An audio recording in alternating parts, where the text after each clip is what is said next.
The Belpre Golden Eagles finished 5-5 last season and were looking to improve upon that this year in what was going to be Coach Mike Devol's third year at the helm. However, just weeks before the season kicked off, Coach Devol would step down from his position and assistant coach Lance Binegar would be named the new head coach. You know, I got a call at 3:30, and for me to become the interim head coach, I need to be there by 4:30, and here I am. Coach Devol said over a phone interview that there were multiple reasons behind him stepping down. A combination of age and blood pressure problems led him to make the decision to take a step back from the team. While the transition was on short notice, Devol said the move had been in the works for a while, and that was the reason he had named Binegar assistant head coach going into the offseason. It was a smooth transition. I'm sure everyone knows he was brought in as an assistant coach, so we got to know him from the jump. And then it slowly trickled down. We slowly realized that coach was taking a back seat and the assistant coach, Binegar, was stepping up in a leadership role.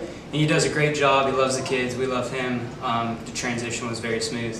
I made them change it, so we've actually had only 3 weeks of practice with my schemes and system, but they're picking it up very well, and you know, we're getting better each week. Binegar, formerly a head coach for Parkersburg Catholic, met Devol when they both coached at a BACF All-Star game, where they immediately recognized the coaching similarities they shared. And Coach Devol, I would like to say, handpicked me to do this because we even though there's years between us, we coach very similar, and that's what we picked up on each other during that BACF time.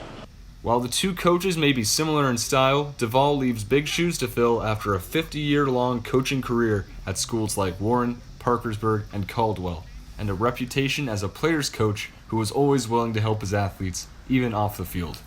It was prevalent day one. Whenever he stepped in, he'd always help the kids out. He made sure the kids were doing good, make sure their grades were up. If they were struggling with money to help pay for something, he'd let them come over, do a couple jobs, get them the money. He was great. Even still, Devol attends practices whenever he can as a volunteer assistant, and as the season marches on, the Golden Eagles are quickly adapting to their new leader. Well, I expect my kids to start, picking up on, my energy, start feeding off of it, because I'm a pretty amped up guy all the time. And I would love for my kids to feed off of that and, enjoy the game of football. For the 740 Zone, I'm Nick Henthorn.